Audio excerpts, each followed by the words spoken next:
LT4 is a symphony.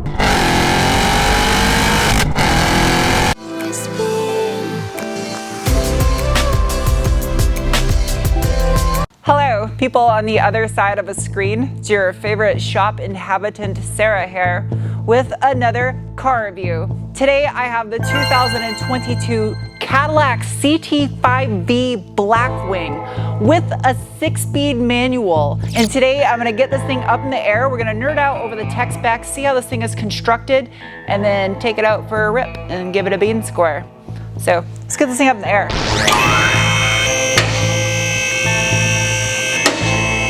Ooh, so pretty. Oh, I like that that's black plastic in between the carbon fiber. Listen to that.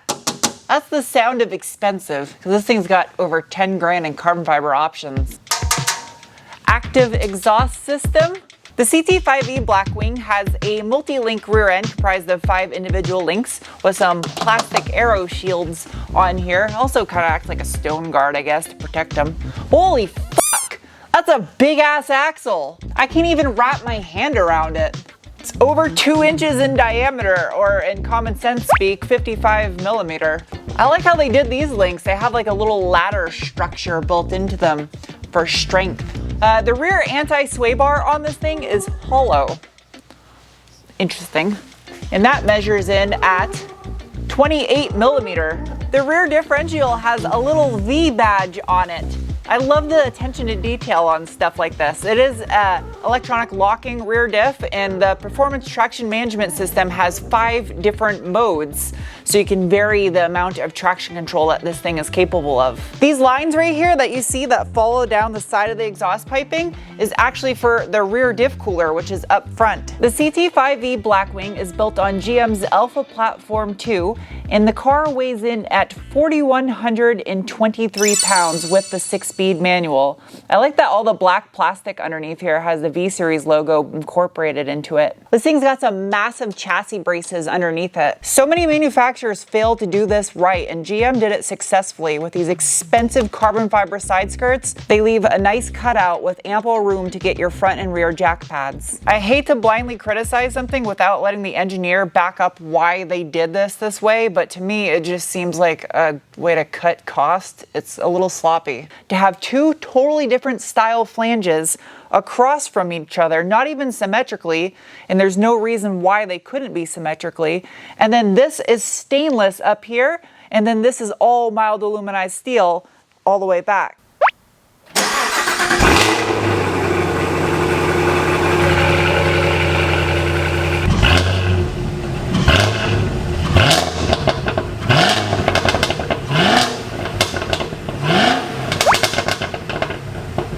Love this aluminum front subframe, strong, lightweight. All the plastic in front of it is really thick. Nice and durable feeling. Up front, you have an all aluminum constructed McPherson strut style front suspension with MagneRide 4.0. It's like the Oprah of engineering. You get a ball joint, and you get a ball joint, and you get a ball joint. Of course, I gotta measure these front anti-sway bars. They come in at 29 millimeters. There are 2 different transmissions available with the CT5-V Blackwing. There's the jointly developed between Ford and GM 10-speed auto, and then there is the correct choice, the Tremec TR6060 6-speed manual. And I'm sure I just made someone butthurt by saying that the 6-speed manual was the correct choice, because technically automatics are better for performance. Who cares? That's the more fun choice, all right? Period. Anyway, it also is equipped with a Luke twin disc clutch, as well as auto rev match downshifting and flat foot shifting.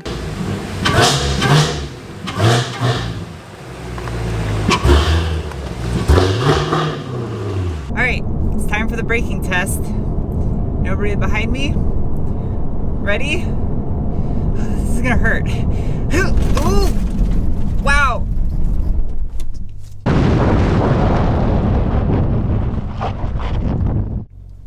Wow, it actually felt like the front tires were scooping up the road in like chunks. Like I felt it burrowing into the asphalt. That was wild.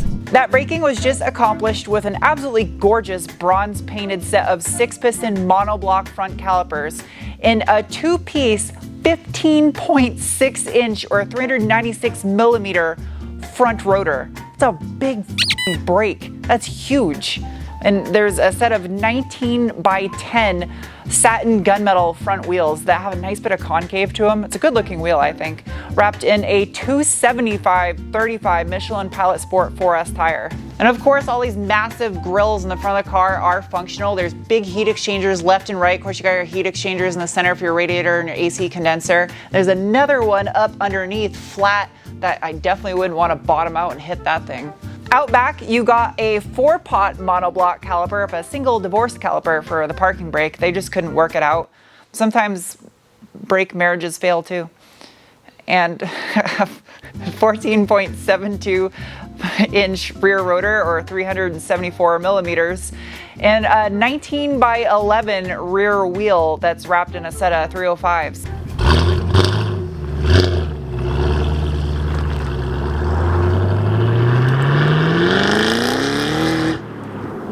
In the name of science, I am now going to give this thing the beans. I have multiple drive modes down here by the shifter.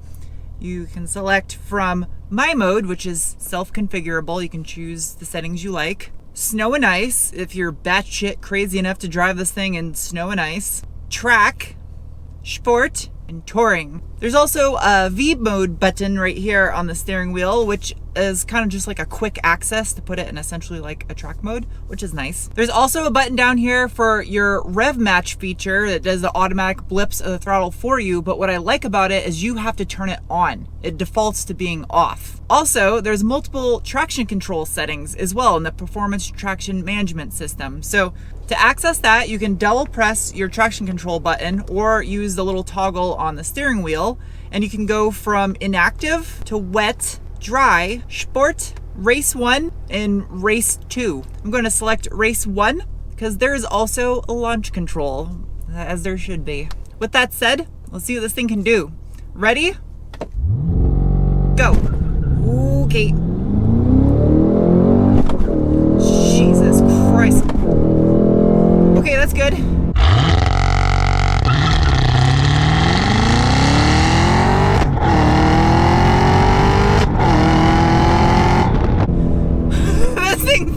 Rips. Holy shit, this thing is nuts. Ooh, hood strut.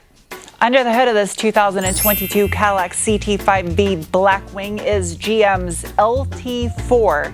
It is an all-aluminum, supercharged pushrod 6.2-liter V8 that produces 668 horsepower at 6,500 RPM and 659 pound-feet of torque at 3,600 RPM.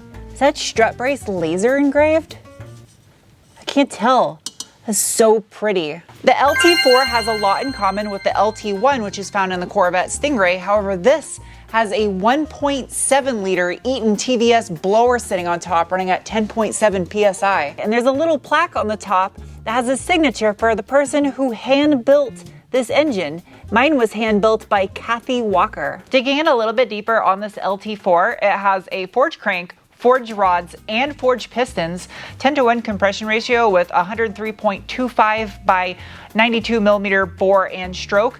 Has direct injection as well as variable valve timing despite being a pushrod engine, titanium valve springs, and stainless steel exhaust manifolds. Now this does have an air-to-water charge cooler, and I want to see if removing this front cover will allow me to get a little bit better look at things under here.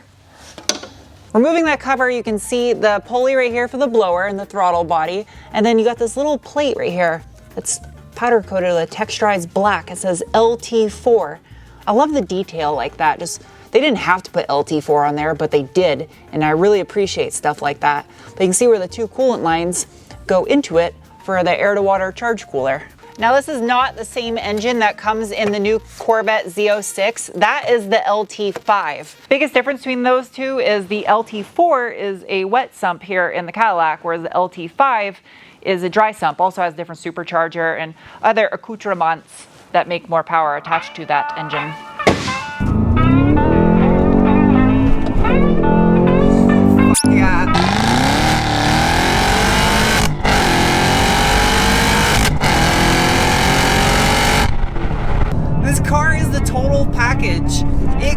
like hell in a straight line, but it also corners just as good.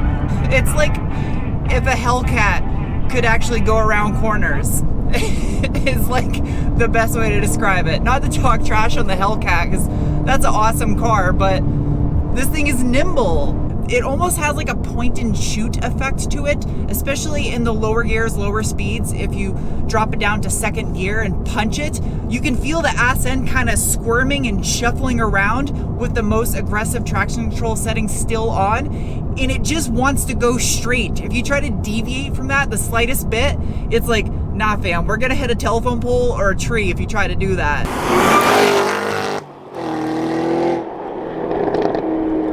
The sounds coming out of that exhaust, coupled with the engine noises, that LT4, is a symphony. No electric car will ever be able to replicate the feeling you get from that combination.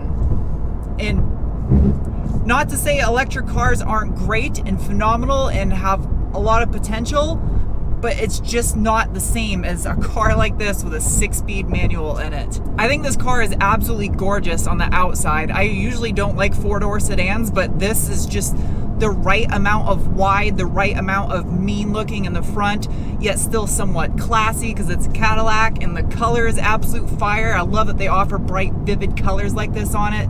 The carbon fiber accents all over the place are actual carbon fiber. They don't look like cheap plastic that's supposed to simulate carbon fiber. These seats are comfortable. They're heated, ventilated, and the steering wheel is heated. The infotainment system, I like that there's little subtle cues of the Cadillac emblem and the shape of the center console right here. And their menu system, I like how GM does it. It's kind of like an iPhone. It's just nice colors on the icons. It's easy to use. And also I noticed when you get into the car, it uses the outside ambient temp and it'll turn on either the heat or the ventilation for you, which is super nice and intelligent feature to have. It's full of safety and tech features. It also has a track package, so that way you can add telemetry using the cameras to make actual like video game replays of your laps, which is amazing. There's this little slot right here on the side where you can add an SD card and save your file footage and make essentially YouTube videos of your track, which I should have done. I don't know why I didn't do that for this video. Love that feature. I wish all cars had this. The sound system is on point. I don't have any complaints. I would just be pulling stuff out of my ass to sound like I'm high society to pick this car apart in any way. I genuinely don't have any complaints about anything on this car. I've thoroughly enjoyed it in and out. Fuel economy wise, it's a supercharged pushrod V8 that has almost 700 horsepower. It doesn't matter what numbers I say, that's fucking good enough.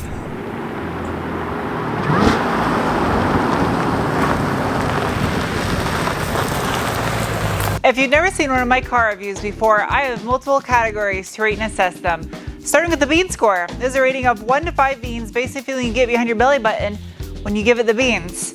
And this 2022 Cadillac CT5-V Blackwing is getting a rating of 3.9 beans. This thing is nuts. It's sad because it's probably the end of an era right here, and there will never be another car again like this. And I'm sorry, no electric car will ever be able to do the things that this car can do.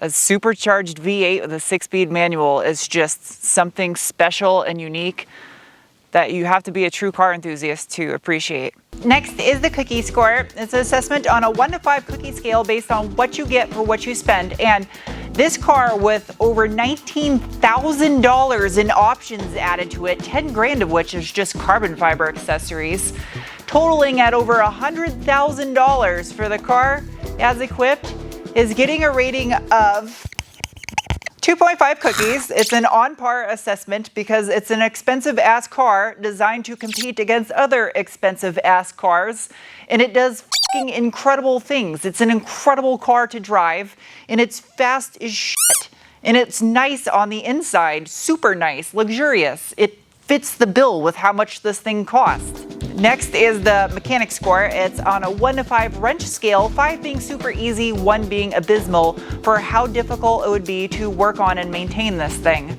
And it is getting a rating of 2.6 wrenches. It's a fairly big V8 shoehorned into a tight engine bay, and there's lots of electronics and features on this thing that could potentially go wrong. However, from the firewall rearward down below, it's fairly simple. It's got a manual transmission, and it doesn't look too bad suspension-wise to work on stuff, so I'll give it that.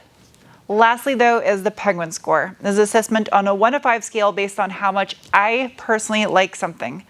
And the CT5-V Blackwing with a manual transmission is getting a rating of 5 penguins.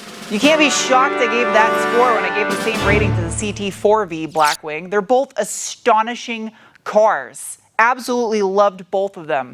The CT4-V Blackwing I liked because I think it was a better deal financially, and also I think that they make a pretty killer twin turbo V6. GM's just got a sweet spot for me when it comes to force-inducted V6 engines. Anyway, I hope you guys enjoyed this video, and I'll see you soon with another. Bye!